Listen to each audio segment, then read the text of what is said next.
สบายดีทุกคนวันนี้ก็มาพบกับเพลินอีกแล้วยืนส่องสาวลาวปักสันเนาะวันนี้เพลินก็สิไปฮับเอาอายจากทางฝั่งไทยแต่เป็นภายนั่นกะสิบ่ทันบ่เนาะเฮาก็สิเอารถไปฮับเอาเพิ่นมา2 คน แต่ก็สิเห็นแล้วเนาะเห็นน้ำปกคลิป เดี๋ยวเฮาก็สิออกเดินทางจากบ้านของเฮาตอนนี้ก็เป็นเวลาประมาณ10 โมงเนาะ10 โ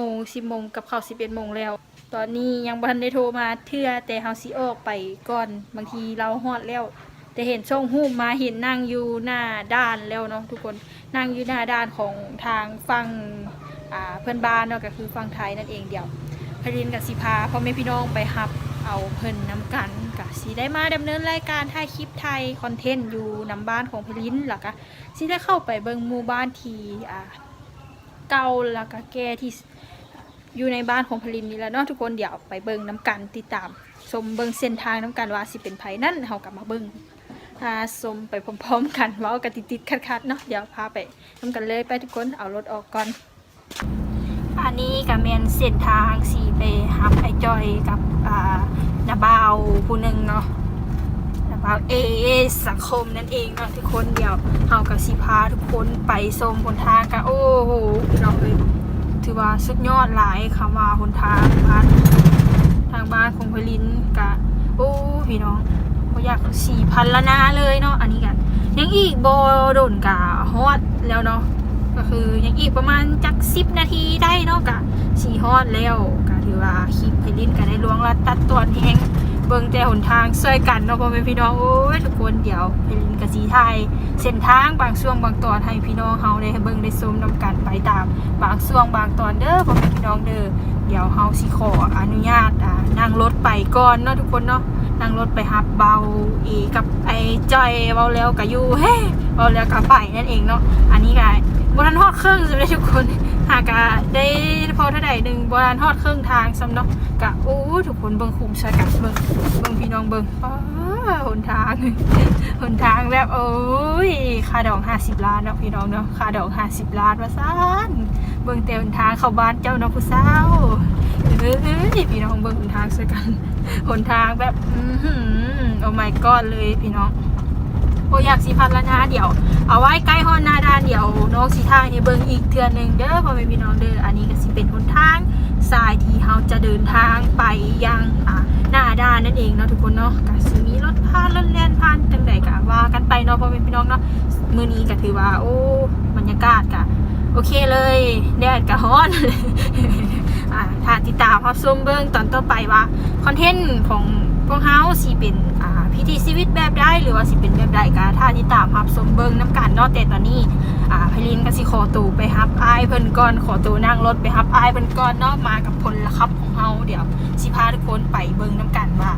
เพิ่นฮอดหรือยังหรือเพิ่นสินั่งท่าพลินโดนสิได้บ่ฮู้เนาะทุกคนเนาะเดี๋ยวไปเบิ่งน้ำกันฮอดหน้าด้านเดี๋ยวถ่ายให้เบิ่งอีกเทื่อนึงเด้อพ่อแม่พี่น้องเด้อเบาแล้วเบาอีกเนาะทุกคนเนาะเพราะว่าอีก10 นาทีฮอดเนาะทุกคนไปทุกคนไปเบิ่งน้ำกันใกล้ฮอดหน้าด้านเดี๋ยวถ่ายให้เบิ่งอีกเด้อตอนนี้เฮาก็ได้เดินทางเข้ามาฮอดปักสันแล้วหรือว่าใกล้สิฮอดด้านเป็นที่เรียบร้อยแล้วเนาะตอนนี้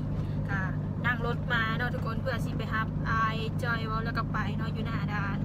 เพราะว่าอีกจังหน่อยก็ฮอดแล้วเนาะบ่โดนเนาะทุกคนบ่โดนดอกเนาะออกมาจากบ้านก็โอ้ทุกคนหนทางแบบสุดพิเศษเลยนะแบบโอ้ยแบบพิเศษสร้างแบบพิเศษจัดเต็มเลยทุกคนเต็มคาราเบลเลยทุกคนเดี๋ยวเอาไว้ไปเจอกันตอนที่ฮอดไอ้จอยว่าแล้วก็ไปเลยเนาะทุกคนเนาะตอนนี้เพลินก็ได้เดินทางเข้ามาฮอดในตัวเมืองปากสันเป็นที่เหี่ยมห้อยแล้วได้นั่งรถเข้ามาฮอดตัวเมืองปากสันเป็นที่เหี่ยมห้อยแล้วเนาะเดินทางจากบ้านเพลินมากะอู้ถือว่าใช้เวลาหน่อยนึงเนาะทุกคนโบราณหน่อยนึงทุกคนเดี๋ยวเอาทางหน้าด้านให้ทุกคนเบิ่งเอาบรรยากาศตามริมทางให้เบิ่งนะทุกคนเนาะไปเบิ่งกันเลยอันนี้กับซีเมนเป็นบรรยากาศของ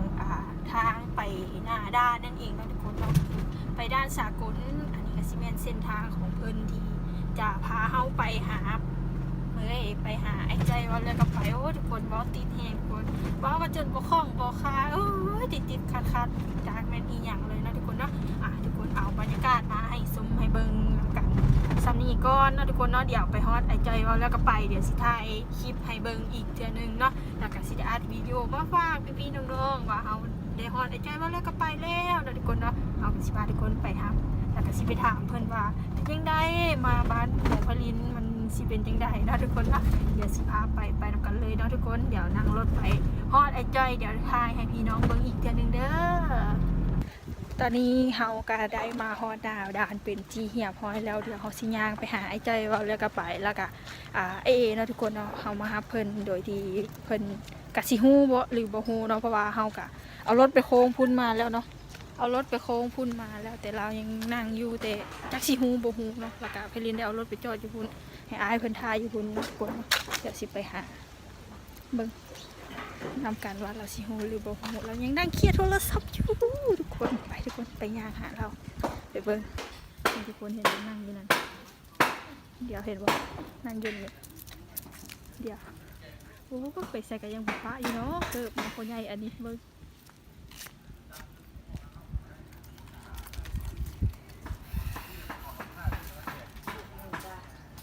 ถูกนางอยู่โอ้โถนี่สบายดีเบ็ดดิกได้นางเหือวะ หนังกินน้ำพักผ่อน นางเหือมาครั้งแรกเป็นจังได แมนแบบทูสิบหูงามดูดีว่ะ เพราะว่าเป็นครั้งแรกจริงๆเลยเพราะว่าตอนนั้น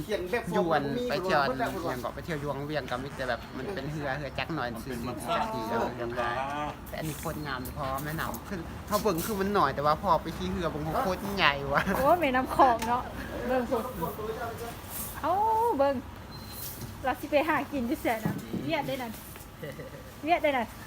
โอ้โถปุ่มเปปุ่มเป้าเบิ่งพี่น้องเบิ่งโอ้ อพยพนี่แล่นน้ำผู้สาว โอ้ยเมียน้อยอยู่เดียวอันหน้าด้านหันไปใส่แล้วบา แล่น ด น้ำผู้สาว ที่มารับอ่ะ ผู้สาวก็ไล่หนีต่อ น่ะว่าและฮู้เบิ่งเอาเด้อหน้าลาวนี่เด้อใครเห็นกะอย่าสุดเอาเราเด้ออย่าน้อยเราหลาย สาวลาวสวยแต่สาวลาวคนนี้ไม่น่า โอ้โห ไอ้จ้อยกับไลฟ์สดอยู่ เลยชอบติดต่อกัน คนหน้าคมหน้าใจแล้วคน ตอนนี้เฮาก็ได้มาฮอดแล้วเนาะคนได้มาหับอายเพิ่นจักเฮาสิพาไปใส่เอาไปไว้ใส่ยังบ่ฮู้เนาะตอนนี้ ว่าแต่อยาไปปูด เอาไปว่ะ ไปปูด สำหรับคลิปนี้ EP นี้ก็เอาไว้ไปต่อกันอยู่ในคลิปหน้าว่าพลินสิพาอายเพิ่นไปใส่ผ่าเบิ่งนำกันนะทุกคนเนาะสำหรับมื้อนี้เฮาก็สิขอปิดคลิปไว้เพียงซ้ำนี้ไอ้จ้อย กระป๋า ก็เลยกระปาย